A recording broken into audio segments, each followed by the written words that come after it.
अपनी बेटियों को परियां बनाइए, पंख दीजिए, लेकिन पंख के साथ डंक भी दीजिए। जब आज उनके स्वाभिमान और सम्मान पे आए तब वो उस डंक का इस्तेमाल कर सके, ऐसा डंक उनको दीजिए।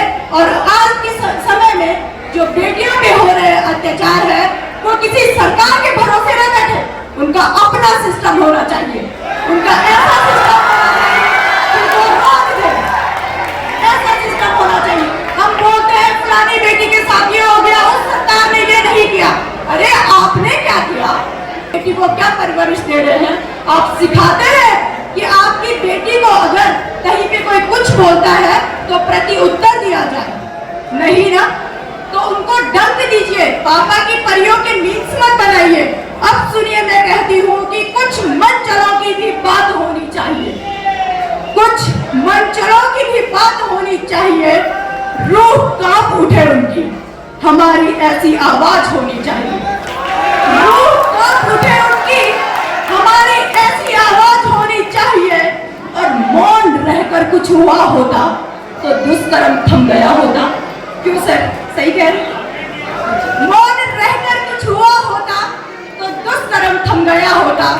घायल शेर की दहाड़ सुनकर कायर भी डर गया होता। और तोड़ते जो हाथ सुमन सा यौवन जिसका, बताओ मुझे कौन सा है मजहब उसका। तार तार कर दिया, सब लाचार कर दिया, नारी चरित्र को भी उसने बीमार कर दिया। और धमनियों में रक्त उसका बहा नहीं होगा, नारी शब्द का घूंट उसने पिया नहीं होगा। धमनियों में रक्त उसका बहा नहीं होगा, नारी शब्द का घूंट उसने पिया नहीं होगा। और राक्षसों की भांति जो उजाड़ता है यौवन को, मेरा मानना है उसका घर नहीं होगा, मेरा मानना है उसका घर नहीं होगा। सुनेगा कौन? उनकी आह की आवाज को उठाएगा कौन? और उनकी आह की आवाज को उठाएगा कौन?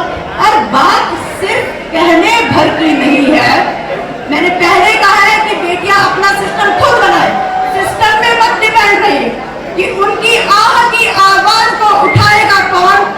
और बात सिर्फ कहने भर की नहीं है, इस बात पर मंथन करेगा कौन? मोमबत्तियां पिघलकर बुझ जाती है, मोमबत्ती के सारे मंत्री एक इंडस्ट्रीज मिलेगा।